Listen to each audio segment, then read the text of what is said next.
Assalamualaikum warahmatullahi wabarakatuh. Saya Ninda Nuri Aryani, selaku moderator dari grup 6. Izinkan saya memperkenalkan anggota yang lainnya dari grup 6. Ada Salsabila Nurul Azmi, ada Najwa Anissa Sari, ada Adinda Dia Lestari, ada saya sendiri Ninda Nuri Aryani. Oke, untuk materi pertama akan dijelaskan oleh Najwa, dan materi selanjutnya akan dijelaskan oleh anggota yang lain. Waktu dan tempat saya persilahkan. What is a process essay? The process essay is writing that explain how to do something or how something works by giving a step-by-step explanation. The explanation may be about a concrete process, how to scan a muscat, or how to plan begonias, or an abstract process, how to build self-esteem, or how to overcome a loved one death.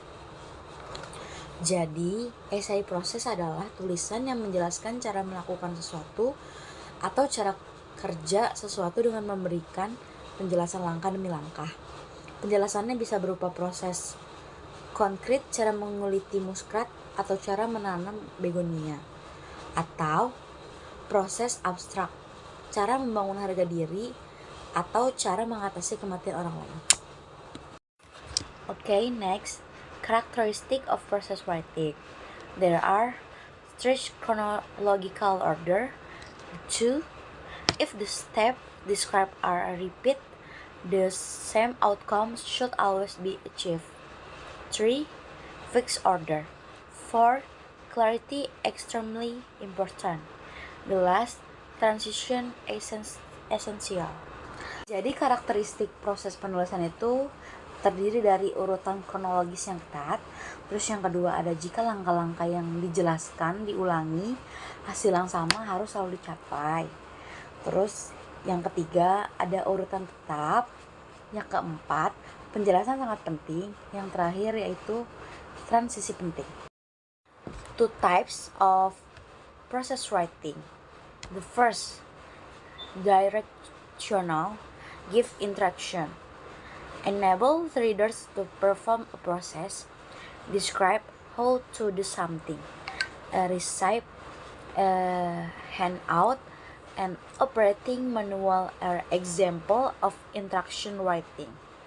Use imperative mood, so subject of sentence is you understood, speak directly to reader. Jadi ada dua jenis proses penulisan.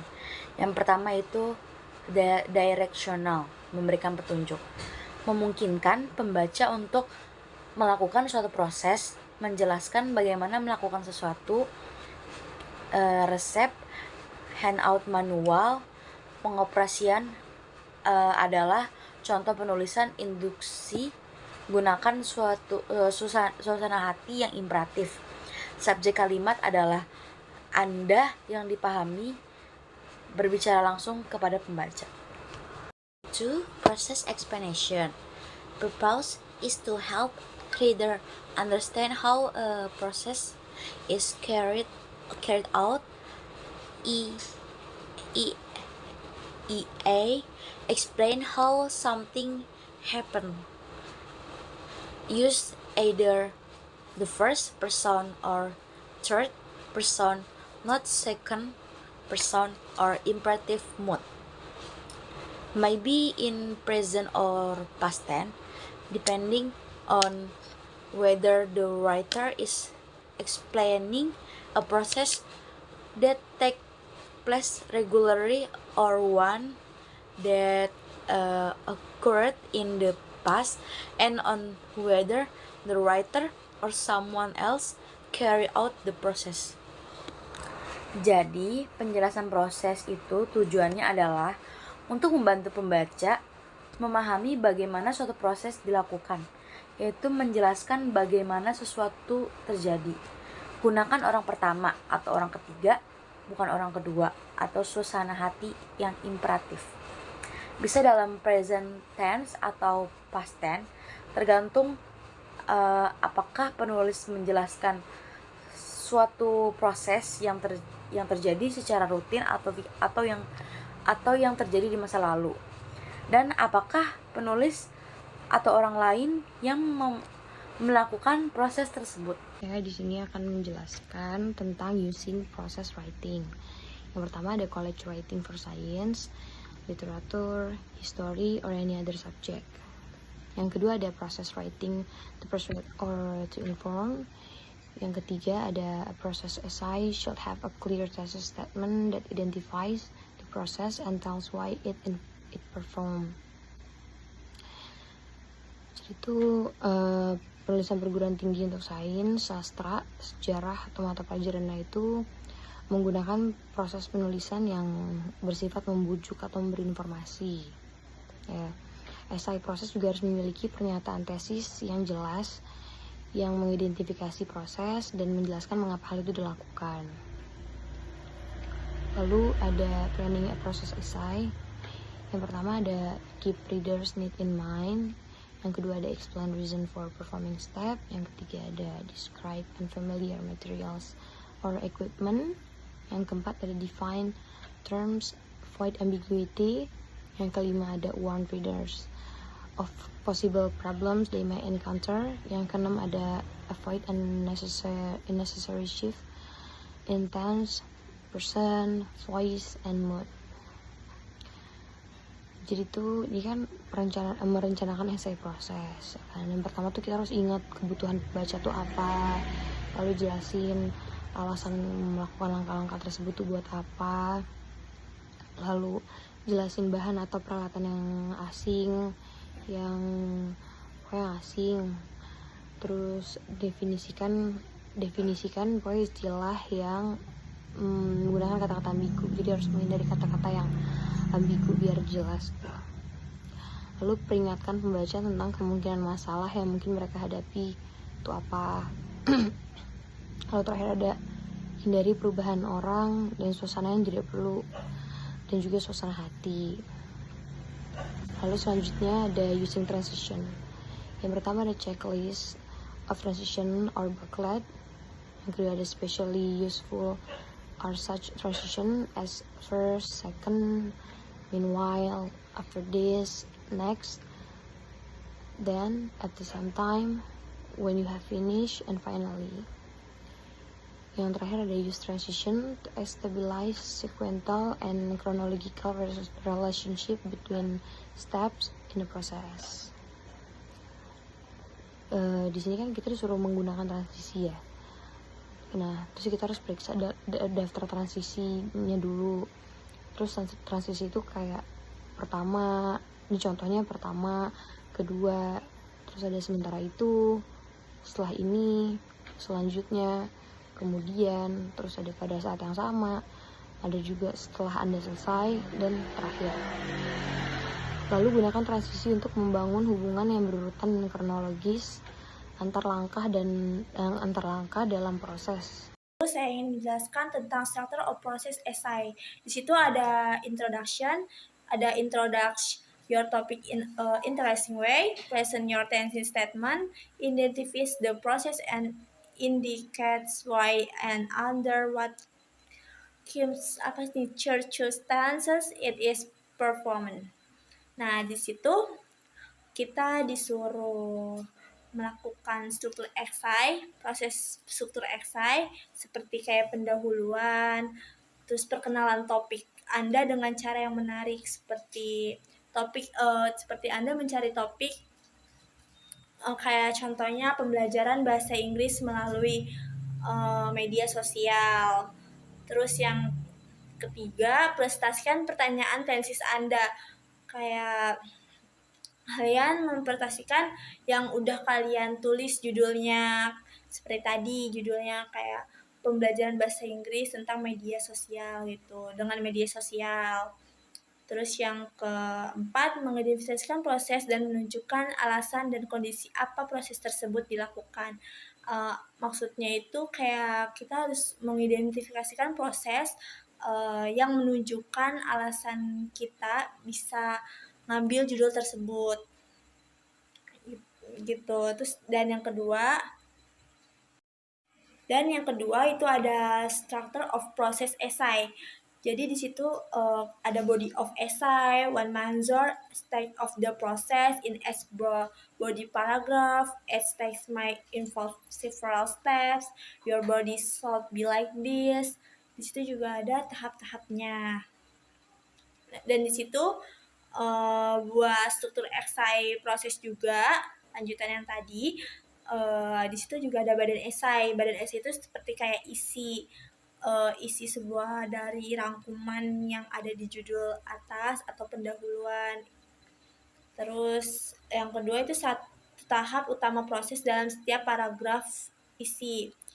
Terus yang ketiga ada setiap tahap mungkin melibatkan beberapa langkah. Langkahnya kayak seperti isinya itu seperti kayak kalimat topik itu kayak ada ide utamanya. Terus yang kedua ada detail pendukung itu kayak seperti contoh, fakta, statistik atau cerita pendek dari judul yang di atas.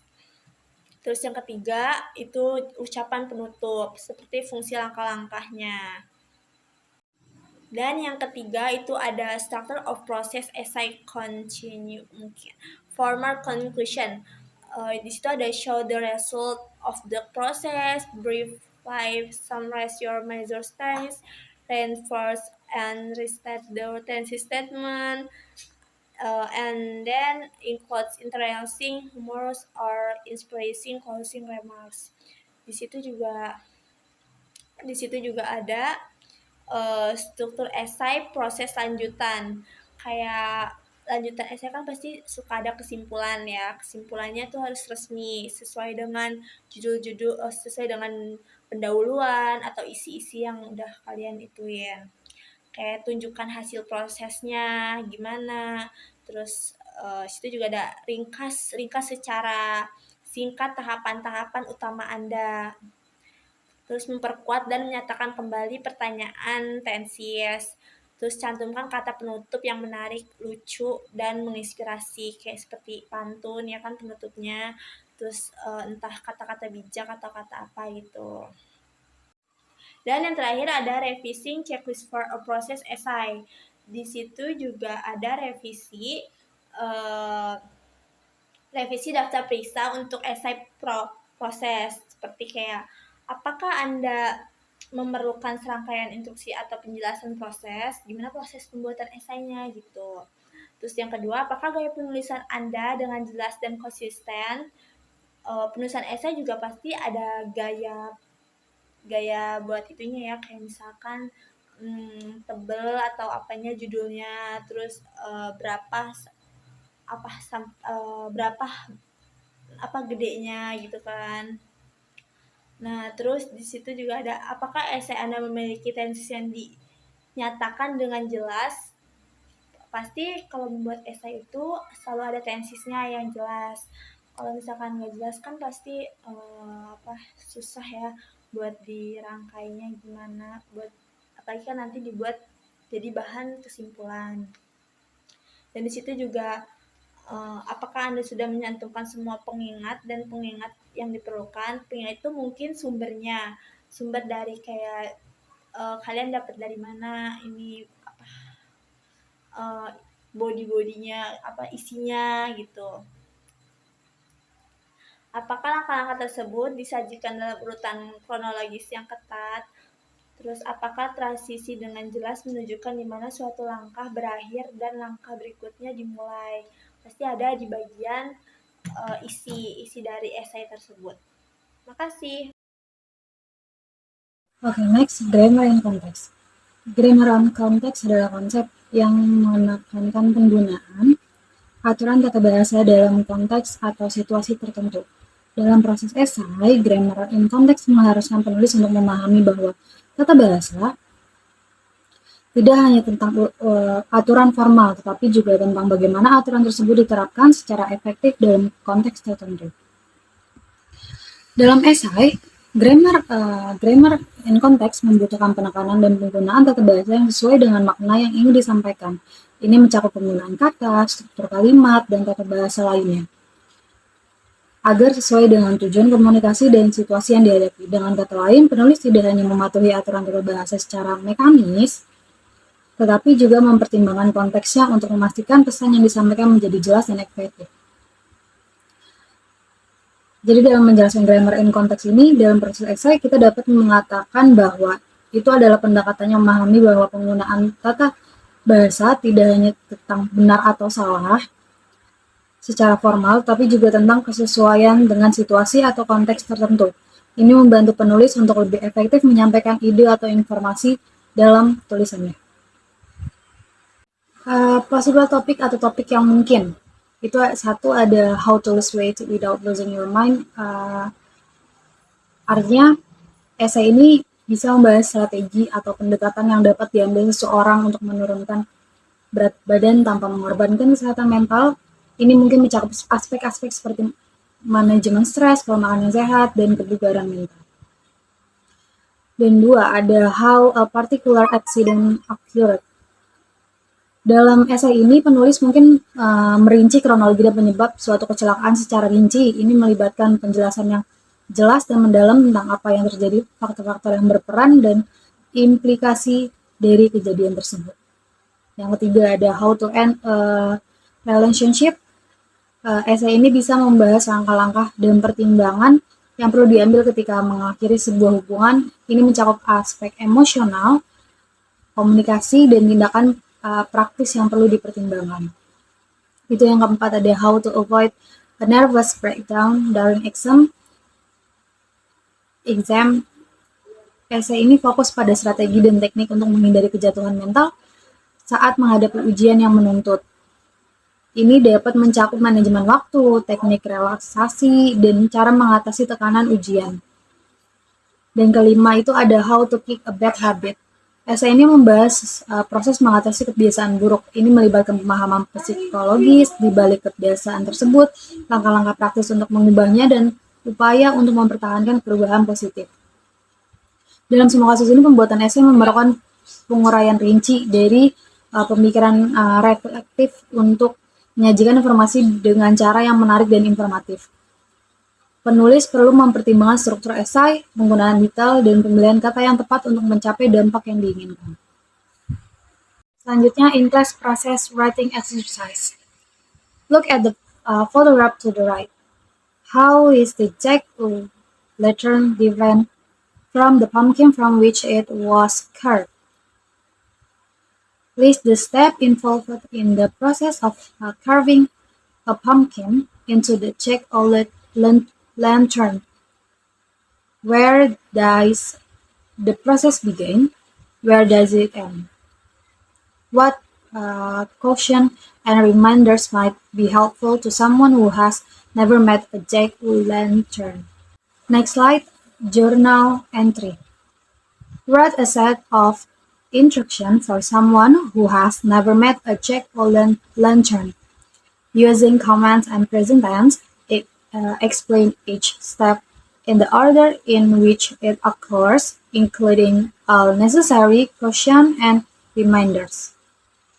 Thank you. Sekian presentasi dari kami. Maaf jika ada kesalahan atau pengucapan kata. Wassalamualaikum warahmatullahi wabarakatuh.